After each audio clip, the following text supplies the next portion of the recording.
Então, boa tarde a todos. Nós hoje continuaremos o nosso curso com a aula sobre a formação do Estado Nacional no Chile e a formação do Estado Nacional colombiano no século XIX. A ideia da aula é que vocês tenham subsídios para conhecer as referências políticas, a movimentação política, as divisões, as tensões, as alianças que se deram tanto no Chile quanto na Colômbia desse período. Isso certamente vai informá-los para uma discussão mais bem fundamentada. Essa primeira parte da aula vai ser dividida em duas sessões. A primeira delas relacionada à história da formação do Estado Nacional chileno, e para tratar desse assunto eu convidei a minha aluna de doutorado, Elizabeth Prudin, que é chilena, teve a sua formação em história toda no Chile, ela logo vai se apresentar aqui para vocês, e está com uma pesquisa em curso aqui no Programa de História Social da USP sobre o tema da modernidade na cidade de Santiago do Chile. É uma pesquisa que parte de uma análise do bonde como sistema de transporte público para refletir sobre as questões das sociabilidades urbanas, o processo de modernização e as tensões sociais que esse processo engendrou, ao mesmo tempo todo um problema da simbologia, dos símbolos, das representações que se fomentaram em meio a esse momento de fins do século XIX, princípios do século XX, em várias grandes cidades da América Latina, quando novos hábitos, novas tecnologias, novas práticas foram ganhando corpo e espaço. E ela, então, faz um trabalho muito interessante. Infelizmente, ela não vai falar sobre a pesquisa dela hoje aqui, talvez algumas pinceladas, não é, Elizabeth? Poderia fazer isso, eu acho que de uma forma mais amarrada com o nosso programa no curso sobre História da América Latina no século XX, no segundo semestre. Hoje ela vai realmente voltar ao século XIX para mapear questões que ela conhece muito bem sobre os grandes temas, os grandes debates historiográficos que envolvem a história do Chile do século XIX. E, ao mesmo tempo, o que eu acho interessante desse tipo de convite, a Elizabeth é a nossa segunda e última convidada este semestre aqui no curso, é que vocês também possam ter contato com pesquisadores que estão nesse processo de formação ainda e lidando com fontes e buscando caminhos teóricos e metodológicos para construir realmente um trabalho original. Então, por isso, eu fico muito feliz que ela tenha podido vir hoje. E depois que ela falar, então, na segunda sessão dessa primeira parte da aula, eu vou tratar um pouco da Colômbia em linhas muito gerais, mas também identificando algumas questões que vocês devem conhecer, sobretudo para poderem melhor situar os problemas que o texto do Sowell nos apresenta. Tá bom? Então, eu passo a palavra a Elizabeth, que vai complementar a apresentação que eu fiz e vai então entrar no assunto sobre o Chile. Bom, olá, boa tarde. A primeira coisa que eu gostaria de falar é agradecer a Gabriela por este convite, que para mim é bem interessante, bem importante, sobretudo porque me dá a possibilidade de transmitir um pouco a visão historiográfica que hoje em dia se tem sobre a história do século XIX chileno e compartilhar também com a graduação da USP, que para mim ainda é um mundo um pouco desconhecido, mas interessante por sobretudo. Bom, como ela bem falou, eu sou historiadora, minha formação de graduação é em História mesmo, na Universidade de Santiago do Chile. Depois eu fiz um mestrado na Universidade do Chile, um mestrado em Estudos Culturais Latino-Americanos. Aí eu trabalhei as representações do trabalho feminino, tá? Trabalho feminino urbano no período do câmbio do século XIX ao começo do século XX, especificamente dois casos. No caso do Chile, eu trabalhei as cobradoras dos bondes e também trabalhei com um tipo de trabalhadoras urbanas, no caso da Argentina, de Buenos Aires em particular, que eram trabalhadoras de rua, especificamente vendedoras ambulantes. Eu não sei bem como se fala em português, são vendedoras itinerantes, não? Ambulantes, não? Trabalhando a dimensão sempre da diferenciação sexogenérica entre seu posicionamento público e também a construção de uma nacionalidade feminina nesses países durante este período, desde o mundo das representações. Que mais eu posso falar sobre mim? Bom, agora estou fazendo doutorado. Meu tema é o transporte público e minha linha de pesquisa fundamentalmente é a história da América Latina, mais enfocado no Cono Sur.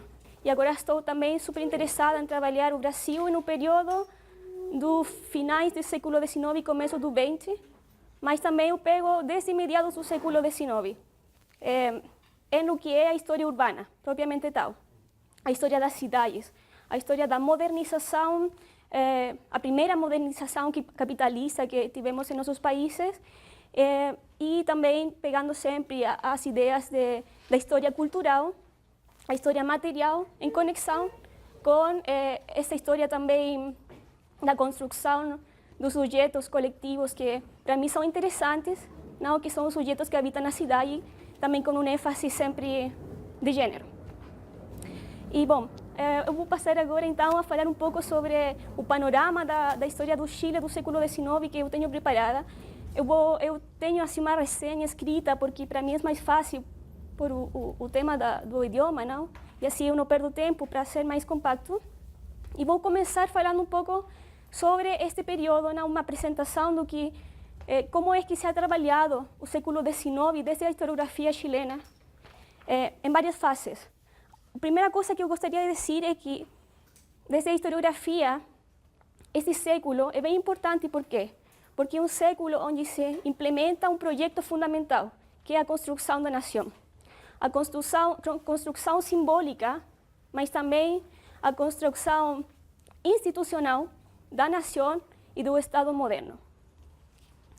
Agora, o desafio fundamental da construção desta nação era dar com um jeito que possibilitara manter uma estabilidade, uma ordem social, por um lado, não?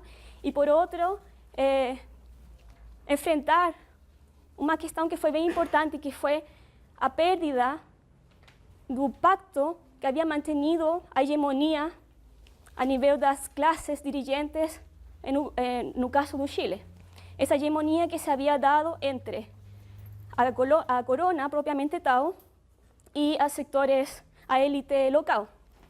Então, para isso, a construção fundamental, em termos institucionais, jurídicos, foi a da República.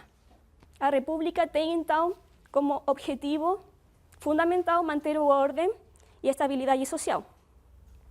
Agora, esta missão, por parte da élite dirigente, que se constitui em um ator fundamental, nesta dimensão de assuntos, não?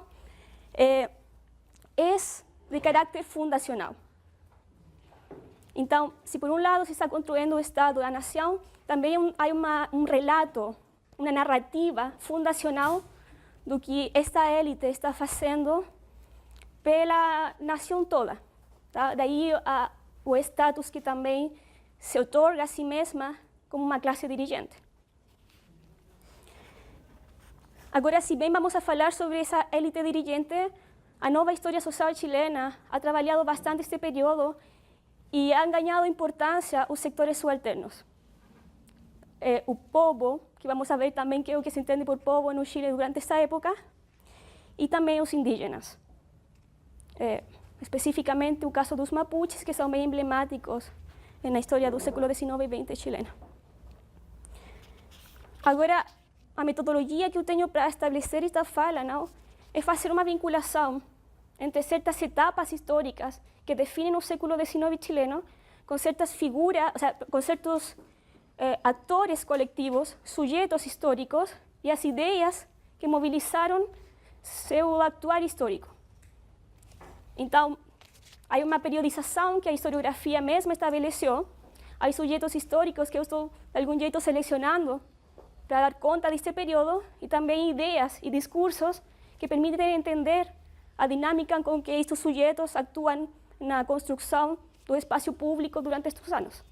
Bom, no panorama pós-independência, assim, no período imediato, como eu já mencionei, há uma coisa importante a considerar, que é justamente o rompimento do pacto hegemônico que a classe dirigente local tinha com a corona e o império, não? isso havia possibilitado, de algum jeito, uma forma de organização social que não ameaçava o status de superioridade dessa classe dirigente local. Elizabeth, só a coroa espanhola, tá? No sim. período colonial, só para situar todo mundo, certo? Sim, a colonização, no caso do Chile, foi uma colonização da coroa espanhola. Agora, aqui o que se entende, aqui só para uma reflexão teórico-metodológica, aqui o que se entende por hegemonia, um conceito que vem de Gramsci, não? Mas que depois foi sistematizado nas discussões marxistas do século XX e a historiografia pegou também para os análises mais contemporâneos. Fundamentalmente, se entendem os mecanismos sociais, culturais, não? E políticos através dos quais se consigue um sistema de dominação e que este sistema de dominação se mantenha durante o tempo sem precisar da força como mecanismo de subordinação. Que o que faz que um povo se mantenha subordinado, se não está baixo a imposição das armas, é justamente uma construção discursiva que legitima determinada ordem de coisas. Essa hegemonia se havia conseguido, no caso das colônias espanholas, e no caso especificamente do Chile, através de 3 referentes que haviam sido sistematizados em pensamento coletivo da população crioula. Por um lado, o elemento cultural, que era a religião.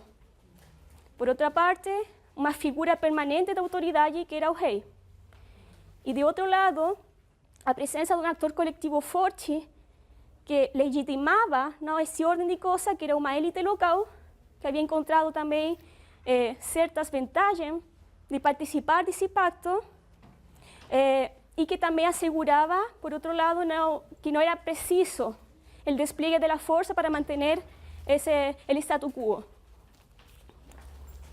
Agora, quando a independência se produz, se gatilha, não?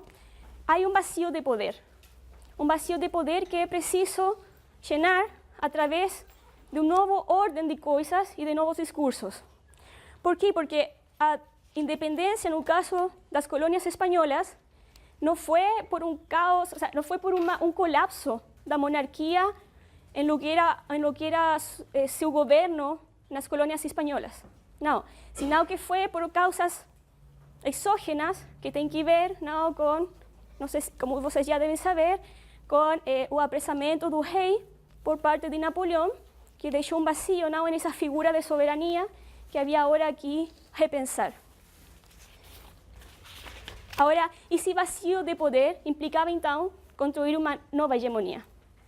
E essa nova hegemonia devia, por sobre todo, evitar o caos, a anarquia que uma sociedade fragmentada podia convocar como possibilidade. Agora, isso implicou certas adaptações em relação às ideias que se tinham de como construir uma possível nação e as possibilidades reais que se davam no território chileno. E isso se fez através de bastantes ensaios que a historiografia ha denominado ensaios políticos, ensaios constitucionais, que definem um período bastante claro na história do Chile, que é entre 1823 e 1831.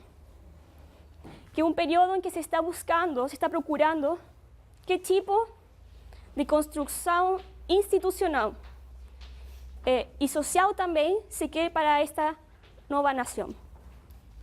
Há diferentes visões sobre o tipo de ordem política que se tinha que programar. Visões que fundamentalmente vão dar conta de 2 setores dentro da élite dirigente: os conservadores e os liberais. Os conservadores também tinham sido chamados como pelucones, por o tipo de pelúcia que eles utilizavam na cabeça, e os liberais, também conhecidos como pipiolos, na história do século XIX. Agora, Ana Maria Steuben, uma historiadora que trabalha a história das ideias e do pensamento político no século XIX, ela planteia o seguinte: é uma simplificação falar que a elite política extrapolava seu pensamento na existência desses dois setores. Por quê? Porque a elite chilena é bem complexa nesse sentido e responde, em palavras dessa historiadora, a uma matriz de pensamento comum. E essa matriz de pensamento é a matriz do pensamento republicano-liberal. Então, o que esta historiadora propõe, nesse ponto, é que se bem tinha alguns que eram mais reácios, mais reticentes a aceitar as transformações que os novos tempos imponiam, tinha outros que eram mais favoráveis, mas de qualquer jeito, esta élite, em torno a esta matriz de pensamento, o que estava procurando era manter o status quo e os privilégios históricos que, como classe dominante, haviam conseguido.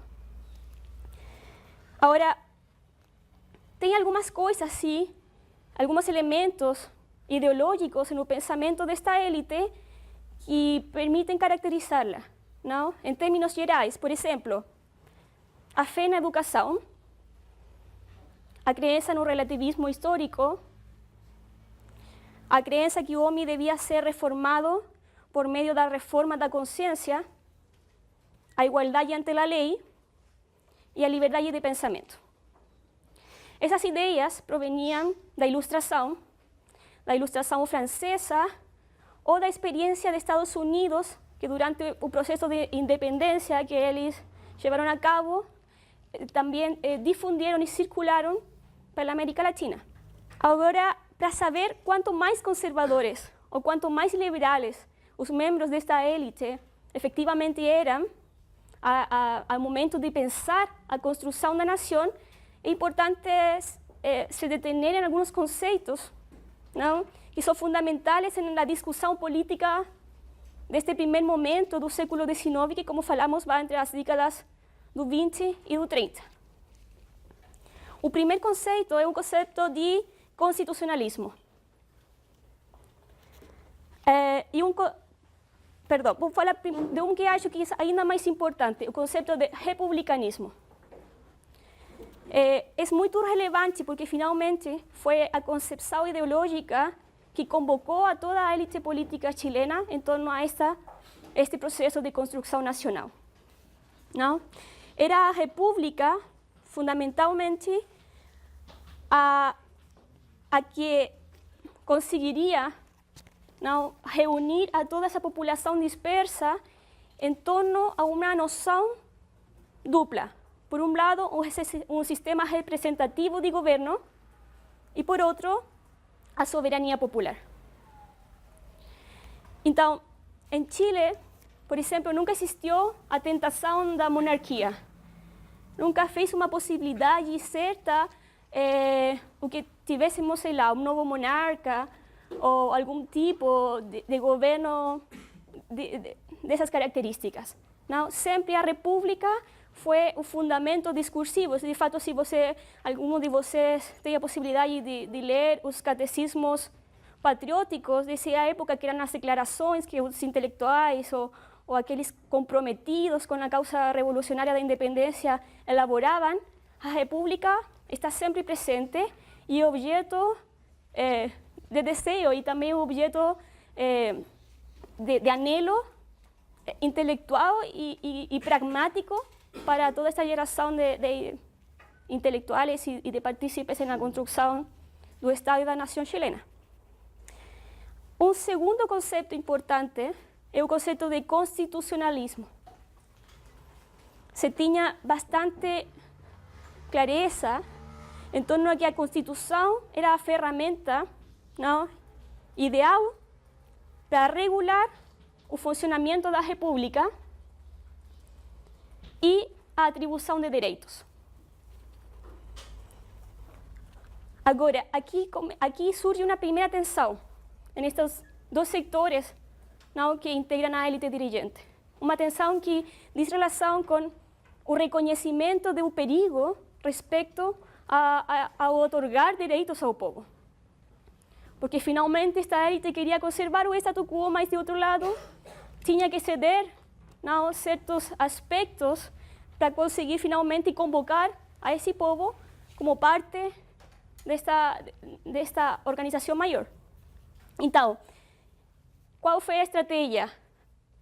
A estratégia foi considerar que a religião católica e a moralidade eram elementos que não podiam estar fora dessa Constituição.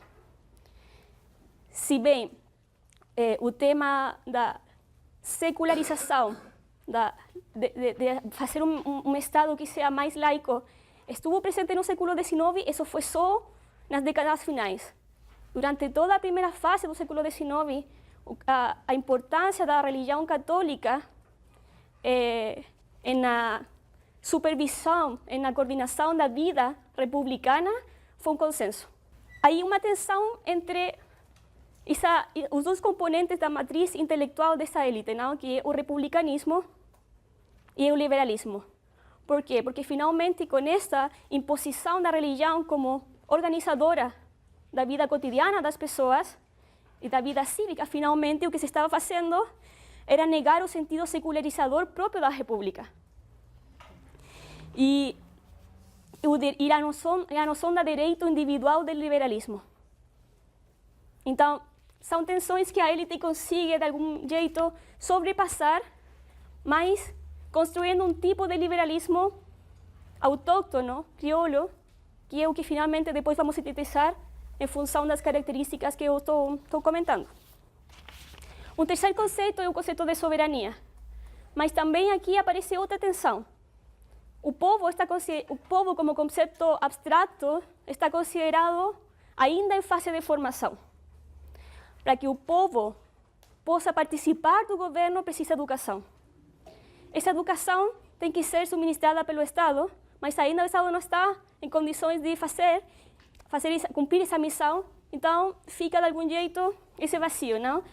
Mas o povo, nesse sentido, não tem possibilidade de participar, não, da coisa pública, porque não tem desenvolvida uma vontade, uma capacidade de raciocínio, por um lado, e, por lo tanto, não pode governar. Quem podem governar? Os proprietários de terra, os instruídos, e que são os critérios que fundamentam o sufrágio censitário no Chile até o ano 1888. Aqui uma nova tensão, não? Os representantes da vontade geral, nacional e racional, subsistem ou se sobrepõem ao cidadão defendido pelo liberalismo. Um quarto conceito é o conceito de liberdade. E é o conceito que mais contrapõe as visões desses dois setores dentro da élite chilena. Por quê? Porque a liberdade, para os conservadores, estava submetida à virtude cívica. A liberdade individual era só um prêmio que você ganhava se demonstrava publicamente que era um cidadão correto.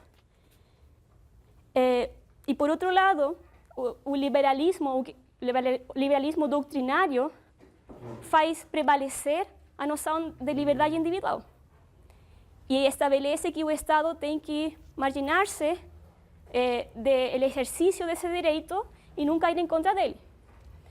Que é o que faz a élite chilena nesse sentido? Faz predominar o conceito de bem comum. Não? Ordem, bem comum, em contra do exercício cidadão das liberdades individuais. Então, finalmente, o discurso é: se queremos que a população que integra este projeto de nação, baixo a organização republicana, participe, tem primeiro que comprovar que é um povo que desenvolveu uma consciência racional, política, que lhe permite participar da questão pública. Mas, para isso, é preciso que eles ingressem ao sistema da educação, que vai ser também uma das prioridades do Estado em formação durante desde 1840 para frente, não? De educar esse povo também nessa missão de construir cidadãos para a nação. Agora, se a gente tenta entender essa sorte de esquizofrenia entre a exposição de certos princípios ilustrados e, de outro lado, a adaptação local por meio de constituições que eram plenamente moralistas, não? E subjugavam os direitos individuais, o que temos é um paradoxo, que é um paradoxo bem identificável na história do século XIX chileno, não? Que é, por um lado, o fato que a élite aceita e deseja a república ao mesmo tempo que a teme e recusa. Aceita como signo dos novos tempos, não?